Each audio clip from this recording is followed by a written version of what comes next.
Hi, welcome back to my channel. My name is Kim, and today I have a January reading wrap up for you. I want to talk about all the books I read in January. I read 9 books this month, and I just want to give you a little star rating, talk a little bit about the books. This is going to be spoiler free, so don't worry about that unless you think tropes are spoilers, because I will be talking about tropes. And if you do, then you might want to skip this video. But yeah, let's get into it. So in the month of January, I read 8 books and I did 1 reread. So 9 in total. I am going to count the reread because, why not? So the reread I did was an audiobook. I reread Iron Flame to get ready for Onyx Storm.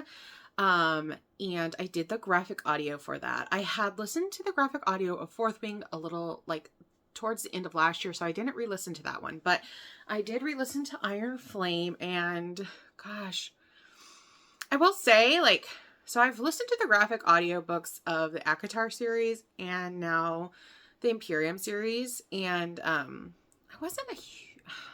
took me a little bit to get into the actors that they chose for the characters for the Imperium series. It didn't hit it out of the park as much as I felt like the ACOTAR one did, but I will say they've grown on me, and especially the Xaden actor, he's grown on me. That actor actually did Lucien's voice in ACOTAR. But at first he didn't feel very Xaden-y to me, but once we kind of got past beginning part of Fourth Wing, he grew on me. Anyways, that to say, the graphic audios hit hard. They made me they made parts hit a lot harder emotionally for me listening to the graphic audio. Like I said, I won't go into any spoilers, and since that's a second book of a series, I really won't say much at all. I mean, if you haven't read, I'll just say, if you have not read the Imperium series, Fourth Wing, Iron Flame, and now Onyx Storm, what are you doing? If you like fantasy, a romantasy, enemies to lovers, dragons, war and high stakes and great characters and just everything. And that series is everything to me. Read it, okay? But anyways, I will say that I did up my rating for Iron Flame with my reread. I originally had it at a 4-star read, and I upped it to 5 stars. I think at first I was comparing it to Fourth Wing, and I was I liked Fourth Wing more than Iron Flame. So I was well, then they can't both be 5 stars if I like one a little bit more than the other. But you know what? I've kind of let go of that thought process. I think that they could both be 5 stars and I could still like one a little bit more than the other. Just so you know, 5 stars to me, I don't think a book needs to be perfect. Because to be honest, I don't think that's a thing, right? I don't think there is a perfect book out there. I mean, I don't know. You might feel different. Maybe I'm wrong. But I feel like you can always nitpick something.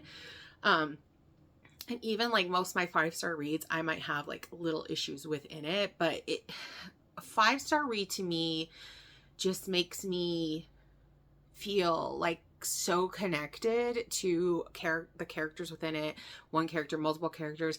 It keeps me thinking about it after I'm done. It makes me I wish I could stay in that world.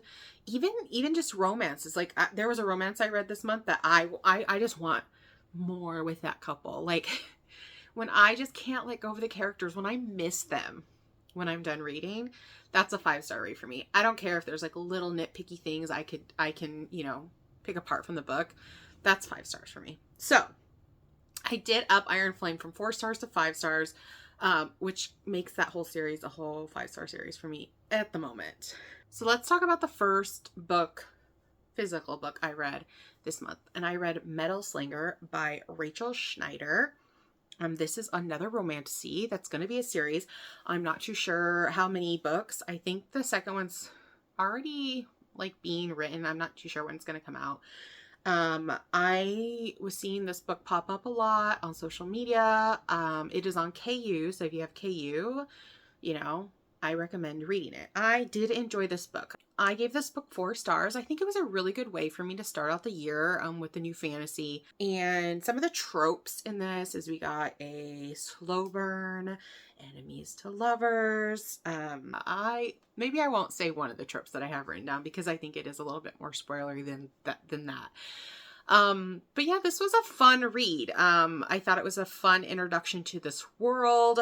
So in this one, we follow our main character, Bryn, and she is part of like an exiled people that lives like on the sea, basically. And the place, like the main place, of this world, like that actually exiled her people. They hold like an annual like market, and she's able to go. And while there, she like breaks like their peace treaty, and then I guess it kind of ensues from there. Like you're worried about like there's like talk of rebellion, and you're worried about like what the consequences of what she did there is going to, what it's gonna bring to her people. But she goes back home, and then she gets like this unexpected visitor, which is our main male character, Acker. And then from there, she's kind of like learns things about herself that she did not know. She learns that there is magic in this world, which she did not know. So, it's kind of like this Acker who comes in, who, she thinks is an enemy. She starts, getting to know him, makes her question that and question her heart. And yeah, just kind of goes, there's like a journey from there. And that's pretty much all I'll go into, because like I said, I don't want to get into any spoilers. But I did have fun with this read. I will say I felt the book was a tiny bit predictable at times, but I also will say there is something that happens later on the book that I did not call and I did not see coming. I don't know if necessarily that thing makes much sense currently with the information I have in this book. It kind of seemed a little out of right field. But I'm intrigued enough to keep reading this. I will continue the series. I will feel like I don't like the romance in this one. I don't know if I really like believed it too much. Like it was a little bit more like I'm told instead of I'm shown. And that's something, a common issue I have with some fantasy or even romance, like books in general. Like I want to feel it happening, and I want to read and enjoy like a journey to get there. I don't want to just the characters just to say, oh, like all of a sudden like that they love each other or that they are into each other. Like I need to see it. I don't know if that makes sense. But I need to feel it. Obviously, I mean, that's another thing, right? I can't just be told it happened. I want to believe it. So I do think that was maybe a little bit of an issue for this book. So overall, I think it was a fun first read to start out the year, a fun little fantasy. Again, like I said, I will continue it. Overall, a 4-star read. Okay, the second book I read in January was Heartless by Elsie Silver. I've talked about this a couple times now. It's actually part of my goals for the year is that I want to read all of Elsie's books. And I read Flawless last December, and I decided to continue on with the Chestnut Springs series. Heartless was book 2. So I really liked Heartless. So far, I've read 4 books of this series. It's a 5-book series as of now. I'm not sure if she's finished with it or not. This is my second favorite of the books so far. Some of the tropes we have in this, we have like a nanny, single dad kind of romance. It's an age gap, which I've said before, I don't love, but I think like in my head, I just naturally like age them up, like, and make it not so weird, but it's kind of like a Grump Sunshine also. So in this one, we have Cade and Willa. And Willa is actually best friends from our main character in the first book, Summer. And Cade needs a nanny. And Willa needs something to do for her summer. She works for like her brother's bar, and they're doing like renovations. So she's like kind of like out of a job for the summer, or out of something to do for the summer. So she's like, hey, I will nanny for this guy. He's very unsure about her. Cade's very serious, very, like our classic grump. And she's, a young, fun, vivacious, woman. So he's like a little unsure. It's her chance to be the nanny. Usually I'm not like a huge fan when there's like kids in books, but we have Luke and he's actually really cute. He's a really cute addition to this book. He like a lot of his little like sweet little moments with Willa or his dad like brings a lot of heart into this book. I just really love Elsie's writing. I'm actually kind of in the moment having a little like slump from finishing one of her books. I'm trying to like get into something else. I'm having a little trouble, so I really enjoy her writing. I do think like Willa is a really fun female lead. I think she's pretty relatable. She has like, you know, worries about living up to her family's greatness, and I think you can find relatable things within her character. But yeah, I highly recommend Elsie Silver. Especially, I mean, at least this series. I haven't read any of her others as of yet, but I would imagine they're probably just as good if they're written like these. So I did give this book 5 stars. It is spicy. Again, another spicy book. I gave this one 3 chili peppers, which don't ask me what that really means. I think I kind of go with vibes on the spiciness, but it is pretty spicy. There's multiple spicy scenes. But yeah, I just really love the characters in here. I think you're really rooting for them. You want them to have happiness. You know, I guess highly recommend Cowboy Romance. Okay, the next book I read is called Top Secret, and it's co-authored by Serena Bowen and Elle Kennedy. I have talked about this duo before. I'm sure you've probably heard of Elle Kennedy, especially if you like sports romances. This is a sports romance. Well, I don't know. Maybe it's not. One of them is like it's a college romance. One of them is like a football player, I think. But you know what? It doesn't really play into the story at all. So I don't know if I would consider it a sports romance. But she is known for writing sports romances. And the duo is known for writing sports romances. They actually wrote Him and Him, Us. I talked about them in my my ranking video from last year because I really love those books. But anyway, so this is like a college romance. We got enemies to lovers kind of situation. This is also a male romance. I gave this one 3.5 stars. I really liked this book, actually. I really like this writing duo, and I think this is actually their last book that they have out that I had left to read, so I'm kind of sad about that. But this kind of so the premise of this kind of starts out, one of our main characters, Keaton, is he has a girlfriend and she like wants to have a threesome for her birthday, so he like goes on this app to try to find like a guy to join their, you know, fun times. And the person that he finds on that app is actually Luke, who actually is his fraternity brother and actually lives on his same, like lives in the room next to him. Like they have their own floor in the fraternity house, and they do not get along. They obviously don't know who they are, like who each other is, because like they have like their, you know, names, different names on the app. Anyways, so they kind of started back and forth on this app, and they kind of like really kind of vibing. And as you know, as Keaton knows, he's straight, but you know, he's open, I guess, because he's open to this threesome with his girlfriend. But so just so you know, there's no love triangle. Like that was one of the things I was like, oh, this is gonna be like a love triangle or whatever.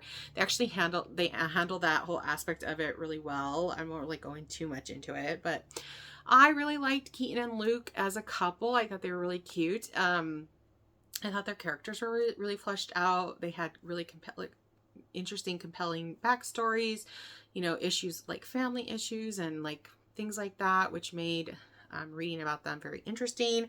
Keaton is very sweet, especially in this book, and Luke's a little bit of I don't know if you'd call him a bad boy, but he's a little troubled, I guess, like troubled past. And I feel like Keaton's very like patient and stuff with him throughout this book. I really enjoyed this one. This is a very good, like, quick little read. I think I read it pretty quickly. It's also on KU. These are the kind of books I never plan to read, but I'll just be kind of like in the mood for, I don't know, a sports romance or an MM romance. I'll just be in the mood and I'll kind of like just look them up, like Google it, try to find some good KU books to read. And this was what happened with one of those. And yeah, I did really enjoy this. It's a spicy book. I think just assume that all these are spicy, because I think they are. Let me see. How many chili peppers did I give this one? 3 chili peppers. Again, like, I don't really have any markers to explain why I pick the chili peppers. I just, again, vibes. Vibes. Okay? Okay, the next book I read was called Poetry on Ice. This is a sports romance. And I should have DNF'd this book. I should have followed through with my goals of DNFing books in the year of 2025, and I should have stopped reading this book. But I didn't, because I still am having such a hard time DNFing books. I gave this book 2 stars, and I gave it 3 chili peppers. Again, I don't like to say I hate books, because there's, you know, I think a person for every book. But this one just wasn't for me. I will say it did end up getting a little better. So I guess I'm like kind of okay that I pushed through, but there came a part, I won't say it because I just won't say it, but the spice was weird sometimes. And there was literally a scene where like I read something and I almost in that moment was like, nope, I'm done. But I pushed through. These characters didn't really make sense to me. I think that was my biggest problem. I don't know if I said. So this is an enemies to lovers, sports, male romance. They're hockey players. Poetry on Ice. Get it? I felt the writing was weird in this book. And I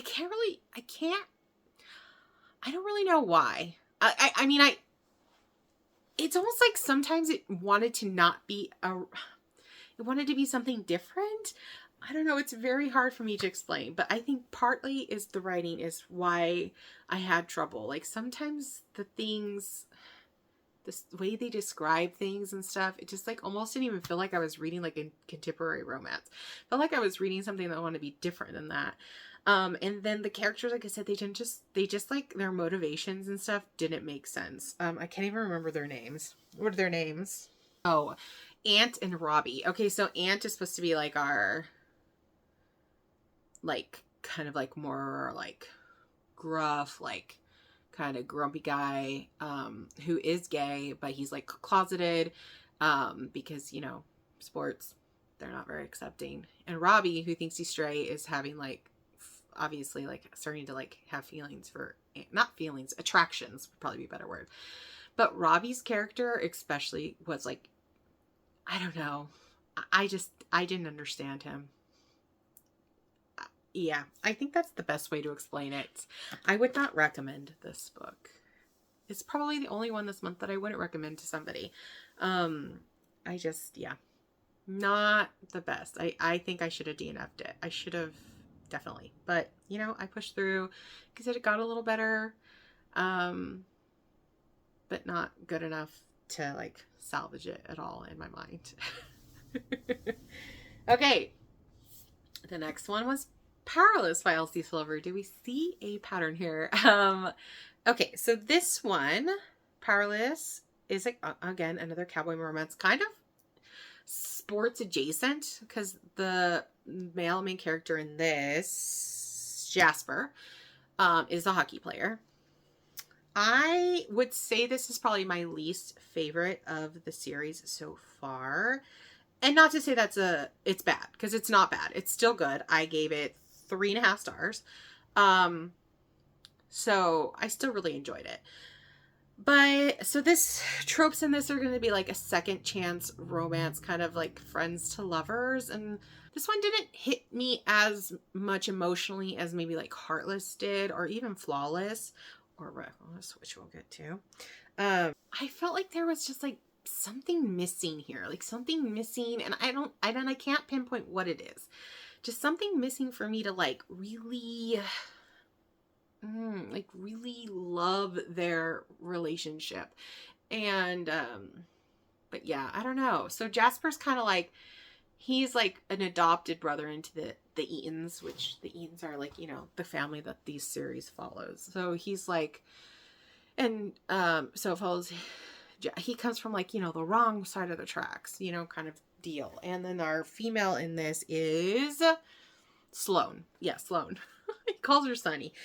And I think maybe what was missing in this was a little bit more, like showing a little bit more of like Jasper's background. We got a little bit of it, because he's supposed to be kind of like this troubled, you know, troubled from his past and like trying to work through it. He's very like kind of closed off and stuff because, he's scared to like kind of get close to people. And then Sloane also has her own issues with her family. This starts out that she's like kind of in an arranged marriage, and kind of being married off by her father for like business deals, which I think part of that to me was a little like not that believable. But Sloane has had something for Jasper since they were kids, and she just, I guess, kind of just never thought the feelings were reciprocated. I think it kind of takes him thinking he's gonna like lose her forever because she's gonna marry this guy, to kind of like give him the kick in the butt that he needs to like let her know he does have feelings. But I don't know, I just kind of felt it kind of hard to believe she was just gonna like marry this guy just because like that's what her dad wanted. And maybe that was part of it. I don't know, there's just something kind of missing. Again, this is spicy. I think I gave it 3 chili peppers. I think I gave all these books 3 chili peppers. I don't know, I think I wanted more angst, maybe like a little bit more drama within the situation. Maybe that, I don't know, like I said, I can't really pinpoint. Again, like I feel like I'm kind of focusing on the negatives. This is still really cute. I think that they are still a really cute couple, and I like them as characters. I think who shines in this one, someone who's like in all these books is the Eatons, like the dad, and Harvey's so good in all these books. Like I love Harvey, and he was like really good in this one. He's like great there. He's good to be there for like a good like comic relief, but also like a lot of heart, and like sweet moments happen with him. Harvey is the MVP of this book. Yeah. Like again, I know maybe I focused a little bit on the negatives with one. I still really like this book. I still would recommend this whole series to anyone in wanting a good romance. Elsie's writing is great, so still good. Just not as good as the other ones in the series, especially not as good as Reckless. So I also read Reckless. Oh my god, this is my favorite of this series. This was the last book I read this month. And I kind of, funnily enough, I thought I was going to have a huge book hangover from reading Onyx Storm. And I did in a sense, okay? Because I couldn't stop thinking about it, which we haven't talked about that one, but we'll talk about it. But I think this book gave me more of a book hangover to the point where I'm having a hard time reading another romance. I'm almost wondering if I should read a fantasy, because typically how I get over reading a fantasy and kind of how I get over a reading slump from a fantasy is I'll read a romance, because they're like different, right? And I can like kind of still hold space in my head thinking about the fantasy book aspect and still enjoy a romance, because like they don't really like, there's no real like interception between, like, you know what I mean? Like I can like keep them separate, right? Because like there's no magic, there's no like, you get it, right? But typically I can't read like a fantasy. I usually like a palate cleanser, at least one palate cleanser in between, a romance. But romance, usually I can read romance. But this book gave me such a hangover from it that I couldn't. I'm having trouble currently getting into a new book. I might actually DNF my first book. Okay? Because of this. Okay. Reckless. What's so amazing about this book? Well, first off, 5 freaking stars. All the stars. Another, again, 3 chili peppers. Tropes. Okay. My most hated trope ever is in this book. An unexpected pregnancy. And yet, I'm in love with this book. Elsie just knows how to make me like tropes I guess I don't like. Like, she deserves an award, okay? I hate unexpected pregnancy tropes. But the way she does it in this is so perfect and adds so much heart and like Oh, there's this part in it. I don't want to get too far into it because, like I said, I don't want spoilers. But oh my gosh, how I feel for Theo. Okay, so we follow Theo and Winter in this book. I think something else I loved about this is Winter. Okay, Winter and Theo gave me Cassie and Nesta vibes. Okay, and if you know me, you know I love Cassie and Nesta. Cassian is my number one book boyfriend, and Nesta is my favorite female character ever, probably. And they gave me that vibe in a contemporary romance because Winter is like a prickly main female character. You know, people call her like an ice queen, and she's portrayed like to be, you know, kind of like she doesn't care, heartless, okay? And Theo loves her despite all that. And how sweet is that, okay? I don't know. I'm so in love with this couple. I would read, so just keep writing this couple. I don't care. I don't care what they're doing. Just, can you please just keep writing this? Just keep writing this couple, Elsie, because I love them so much. So again, you have a unexpected pregnancy trope in this. Theo is a bull rider and Winter is Summer's sister. Okay. Like her, kind of her estranged sister. Yeah. So Winter is kind of trying to restart her life and she moves to Chestnut Springs. And yeah, I don't want to say too much about it. Just read it, please. It's so good. Like, but if you hate it, don't tell me because it'll kind of hurt my feelings because I loved it so much. So I think kind of like where, like, as opposed to like Powerless, where I kind of felt there was like little something missing, like especially with like the personal growth within their stories. This book excelled in that. Oh my God, this book excelled in that. But yeah, I could not put this down. I read it in less than 2 days. Which this was the last book I read this month. I was like, oh, I needed to finish it before, you know, February 1st. Well, it was so easy because I literally could not put it down. Yeah, 100%. This, obviously, like Onyx Storm is going to probably be my favorite. I don't know. Like, I think I'll just say, okay, Onyx Storm's favorite fantasy of the month. This is my favorite romance of the month. Like, MVP right here. Okay. Read this book. I do think, you know, these are meant that you can read them as standalones. And I think you could. I think you could read this book in standalone and still love it. But I do think it's better if you do read the whole series and then read this. Or at least read the first book. If you read Flawless, maybe that's. And then this one. At least. But I like I said, I think you should read the whole series because they're all good. But yeah, oh my God. This one's going to stick with me for a while. I love it so much. I haven't been this obsessed with a contemporary romance in a while. So it was like very exciting for me that I got to read this and that I loved it so much. Okay.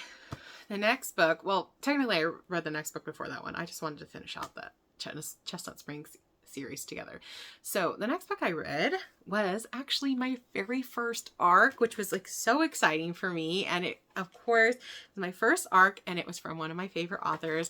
I got to read Whirlwind by Kayla Gross early. And I loved it. I love all of Kayla's books. This is her new novella.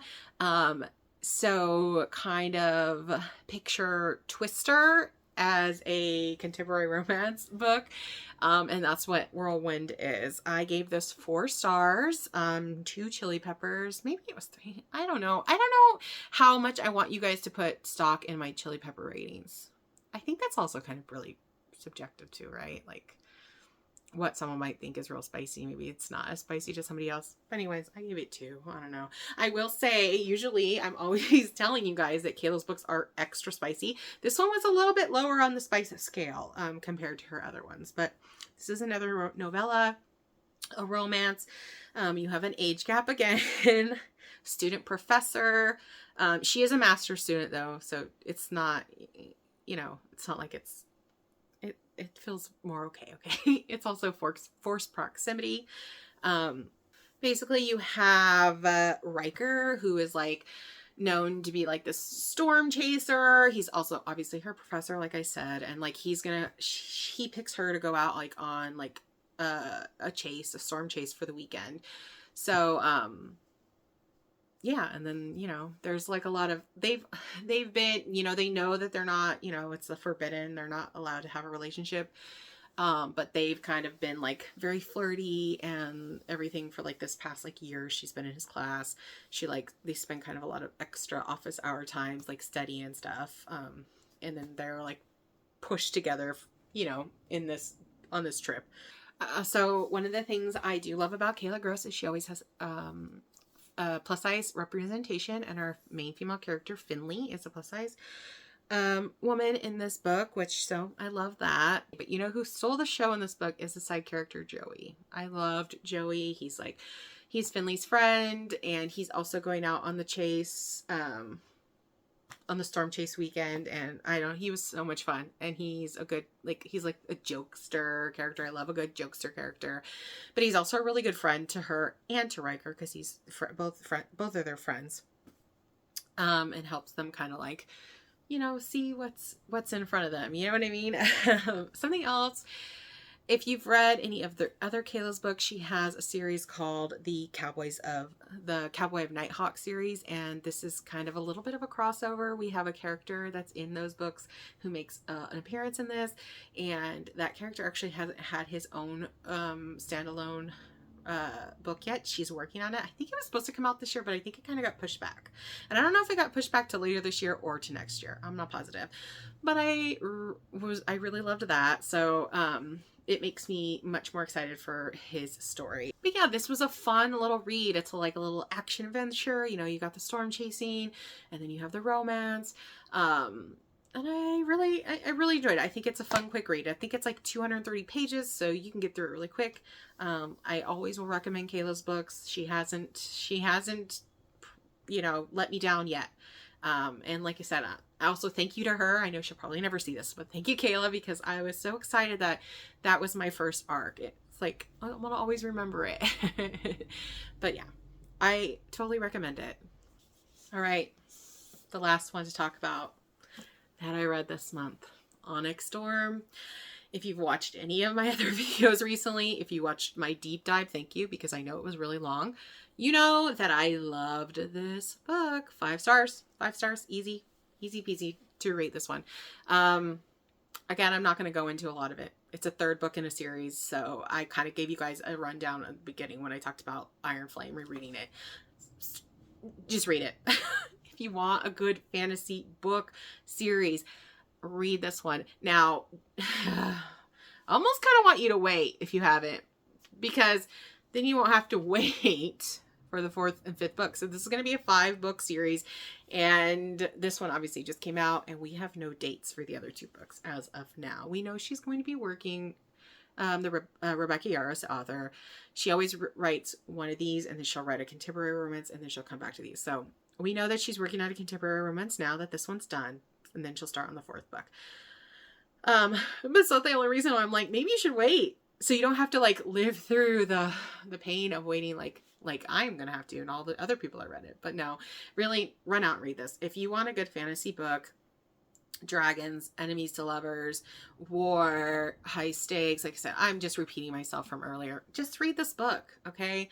Don't let... this book gets a lot of, in my opinion, unwarranted hate on the internet. It's popular for a reason, okay? And it's not just because it's like a sensationalized thing. It's good. There's so much to talk about when you read these books. There's so many Easter eggs. There's so much laid down. You can theorize. It's just so much fun, okay? It also is sad, okay? There's sad parts. The sad things happen. Don't read this thinking everything's gonna just be okay, okay? But, you know, I can't say more good things about it. It's 5 stars. I cannot wait. I'm gonna have to, but I cannot wait to continue this series. I'm actually just thinking about it. Usually when I finish a really good fantasy series, I need to kind of like take a step away and not, you know, think about, well, I think about it. I think about it a lot. I've been thinking about this book so much. Oh my God. But I need to like remove myself and like read other stuff, but I actually kind of really want to read this right away. and I'm like debating on it because I want to see if I can like pick out any other like things in it, like hints of the future, I think. But ultimately I think it's just because I want more, and there's so many questions that I need answers to. Rebecca, I need answers. But anyways, such a good book. Okay, so that's all the books I read in January. I'm actually like, it's pretty exciting because I got to read 2 of my most anticipated books of 2025 this month already, which was Onyx Storm and Whirlwind. And I was so excited I got to read Whirlwind early. That one comes out on February 6th to everyone, so probably is out by the time I get this video up, so check it out. It should be on Kindle Unlimited. But yeah, it was a good reading month. I think I started out the year pretty strong with 9 books already. It's been busy, so I didn't get to read as much as I would have liked, but you know, it's still early. I still think I'll be able to, you know, hit that 100 books this year, no problem. But yeah, hopefully you guys like this. Let me know what books you read, how many books you read in January, and what were your favorite books in January. Like I said, my favorite were Onyx Storm and Reckless. I think Onyx Storm, I guess I gotta put Onyx Storm. If I had to pick one, it would be Onyx Storm, because that's just like in my head so much. But Reckless is right there. I think about Winter and Theo all the time, and like I said, I'm having a hard time moving on from them. I'm having a hard time. I miss them. Okay. I want more with them. But yeah, if I had to pick favorites, those would be it. So if you enjoyed this, I would love it if you liked, commented, and subscribed. You can hit the bell button if you want to know when I'm going to upload a new video, and I'll see you in the next one.